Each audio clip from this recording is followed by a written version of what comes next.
જમ્મુ કાશ્મીરના પહેલગામમાં જે આતંકી હુમલો થયો આ આતંકી હુમલા બાદ ભારત સરકારે ક્યાંક ને ક્યાંક પાકિસ્તાન પર એક લાલ આંખ કરી છે, પરંતુ હવે ગુજરાત પોલીસ એક એક્શન મોડમાં જોવા મળી રહી છે। અમદાવાદ અને સુરતની પોલીસ અચાનક જ એક્શન મોડમાં જોવા મળી। ગઈકાલ રાત્રિના સમય દરમિયાન જેટલા પણ બાંગ્લાદેશી છે અને બીજા કોઈ દેશના છે કે જેમણે ભારતમાં ઘૂસણખોરી કરી છે એ લોકોને શોધીને રોડ પર લઈને આવવામાં આવ્યા છે અને રોડ પર તેમને તેમના માદરે વતન પાછા મોકલવાની તૈયારીઓ ચાલી રહી છે। અને હા, એ પણ જણાવી દઈએ કે આ ઘૂસણખોરી કરીને જેટલા પણ બીજા દેશના જેટલા લોકો આવ્યા જેમની પાસે ભારતની સિટીઝનશિપ નથી એવા લોકોને અમદાવાદ અને સુરત પોલીસે સર્જિકલ સ્ટ્રાઇક કરી છે, ઓપરેશન હાથ ધર્યું છે અને લગભગ 800 કરતાં પણ વધારે બાંગ્લાદેશીઓને પોલીસ દ્વારા ઝડપી પાડવામાં આવ્યા છે। હવે કેવી રીતે તેમની હાલત શું છે,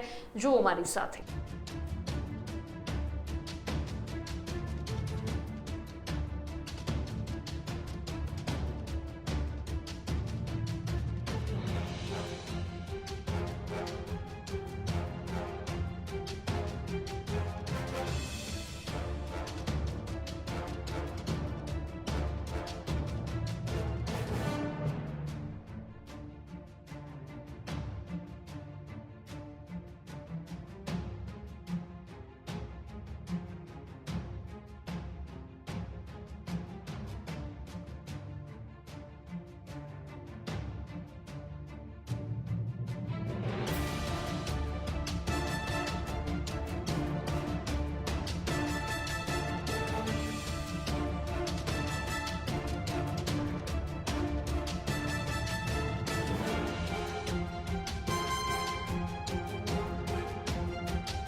આજે એચએમ સાહેબની સૂચના મુજબ, સીપી સાહેબ, ડીજીપી સરની સૂચના મુજબ અમદાવાદ સિટી પોલીસ ઈશનપુર પોસ્ટે ખાતે ચંડોલા તલાવની આજુબાજુ ગેરકાયદેસર બાંગ્લાદેશી રહેતા હતા એની વહેલી સવારથી કોમ્બિંગ કરવામાં આવી છે અને કુલ 457 જેટલા ઇલીગલ બાંગ્લાદેશી જો અહીંયા રહેતા હતા એનો અત્યારે ડિટેન કરવામાં આવ્યા છે।